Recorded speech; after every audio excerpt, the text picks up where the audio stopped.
right, this next book is Madeline by Ludwig Bemelman.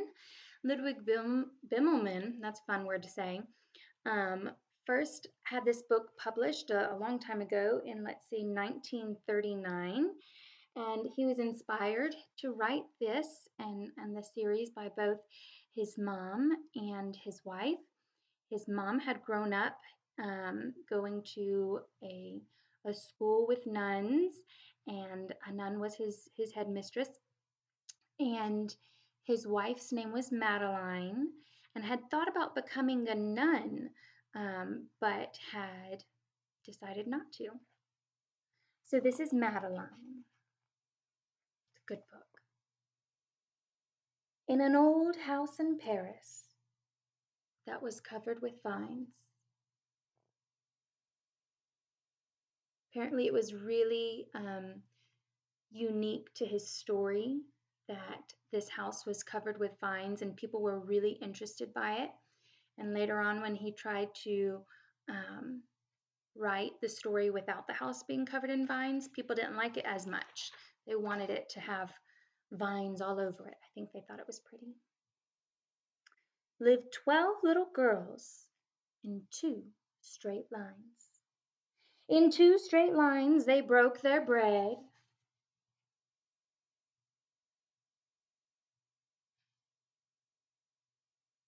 Breaking bread. And brushed their teeth and went to bed. A lot of sinks for brushing teeth.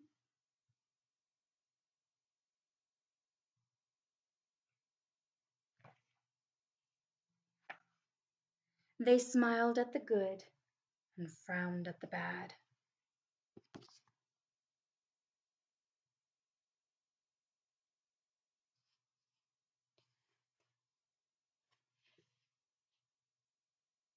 There's the bad. Looks like someone is robbing some jewels. And sometimes they were very sad. They left the house at 9:30 in 2 straight lines. I don't know if you've noticed, but I've been hearing some rhyming. There's a time when they were sad and leaving the house at 9:30. In rain or shine, didn't matter the weather, they were going to get out, go for a walk.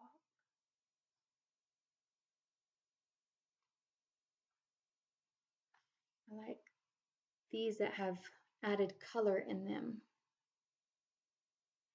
Makes them more interesting.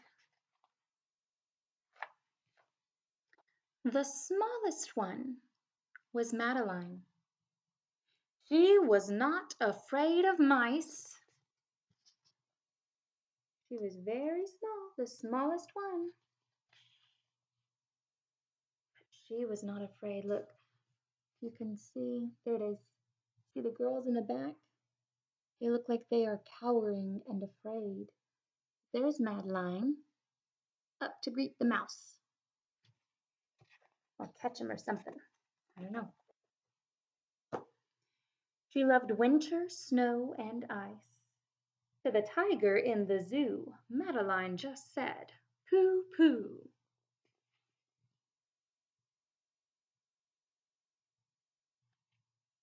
That's the tiger. And nobody knew so well how to frighten Miss Clavell. In the middle of the night, Miss Clavell turned on her light and said something is not right.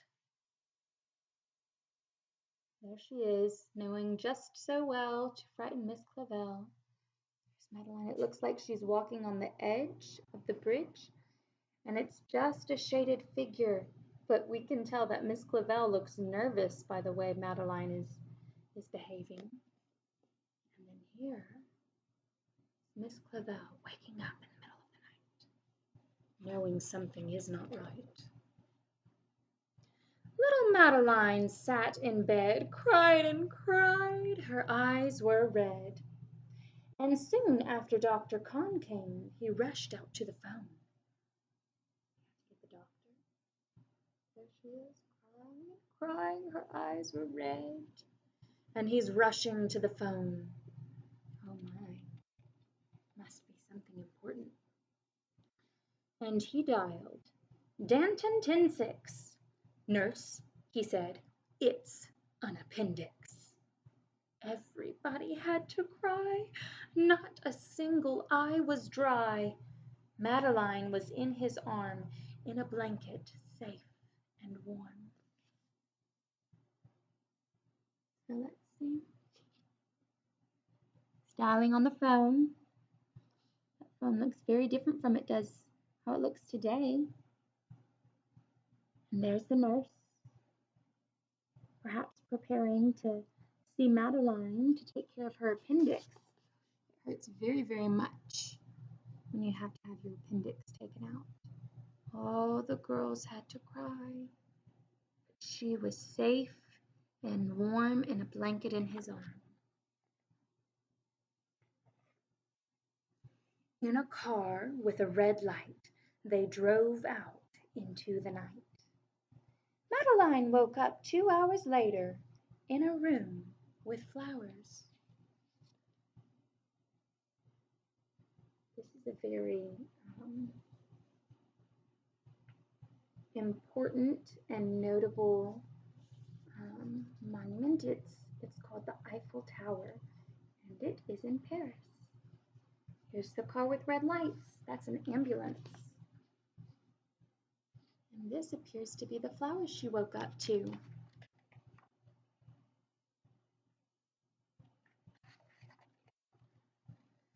Madeline soon ate and drank. On her bed there was a crank, and a crack on the ceiling had the habit of sometimes looking like a rabbit. That's interesting. She's noticing the things around her as she's waking up. There's a crank on her bed. Here's the crank. Maybe the crank changes the height or the angle of the bed. And then there's the crack on the ceiling that sometimes had the habit of looking like a rabbit. There it is. She probably looks at that crack a lot if she's laying down in bed. She's looking up. Outside were birds, trees, and sky, and so 10 days passed quickly by.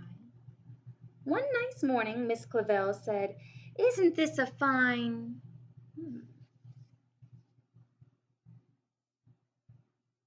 does look lovely. She says, "Isn't this a fine?" And if you notice, there's a hyphen right there, which lets us know that there's more coming after this on the next page.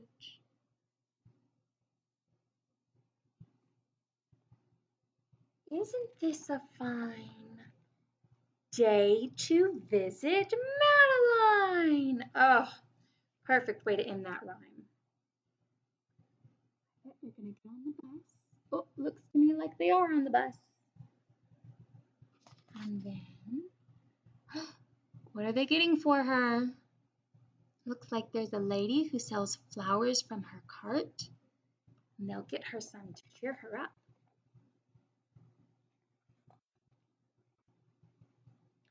Visitors from 2 to 4, read a sign outside her door.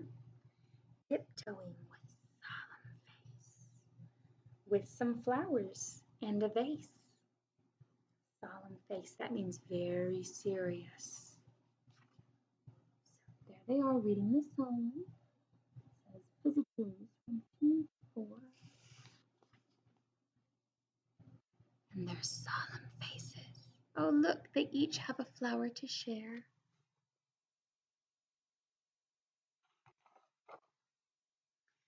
In they walked and then said, "Ah!"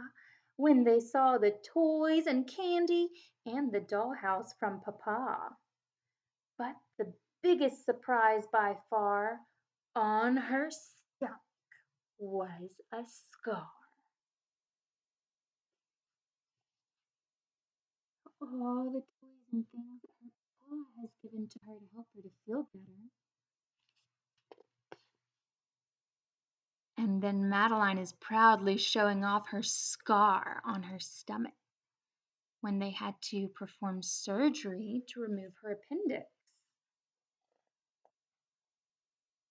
You know, it never actually said that they had to remove her appendix, but we can infer, we can use information that the book has given us to decide that because the author has told us that she had to go to the hospital for an appendix and she was crying because it was hurting, and then when they came to visit her and she'd woken up, she had a scar on her stomach. So even though it actually never said she had surgery, we can infer based on the information that the text has given us.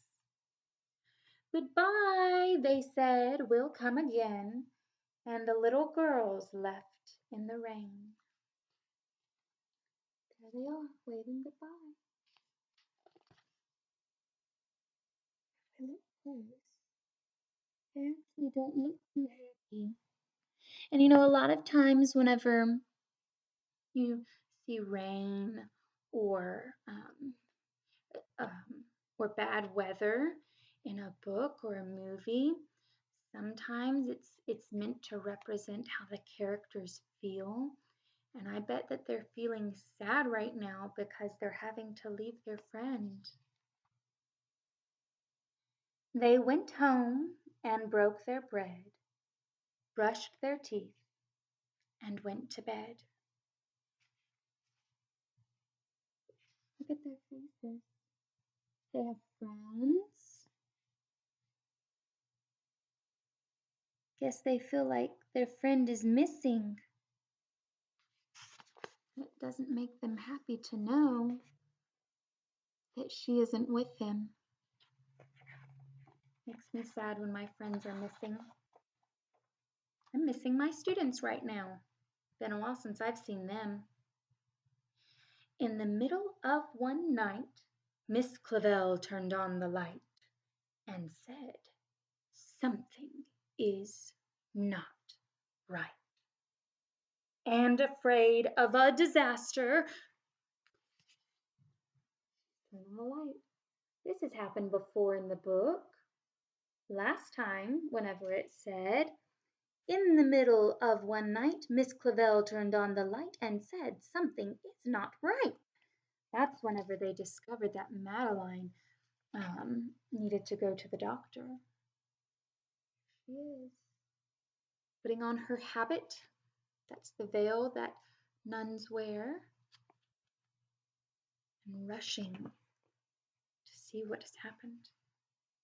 Miss Clavel ran fast and faster. You can see she's running so fast. She's leaning forward with all her body to make it where she needs to go. I wonder where she's going. And she said, "Please, children, do tell me what is troubling you." And all the little girls cried, "Boo-hoo! We want to have our appendix out too." Oh my. They thought it must be a wonderful thing to have their appendix taken out. Does not feel good. We saw how much Madeline was crying earlier in the book. If I go back to where there's Miss Clavel in the middle of the night, Madeline had been crying and crying and crying. We know it wouldn't have felt very good. Maybe they were thinking about the toys and the flowers she had gotten. Here's the very end. "Good night, little girls. Thank the Lord you are well. And now go to sleep," said Miss Clavel. And she turned out the light and closed the door. And that's all there is. There isn't any more.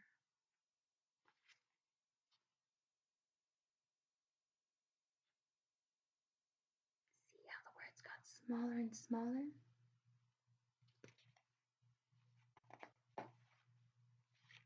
The end. That was Madeline by Ludwig Bemelman.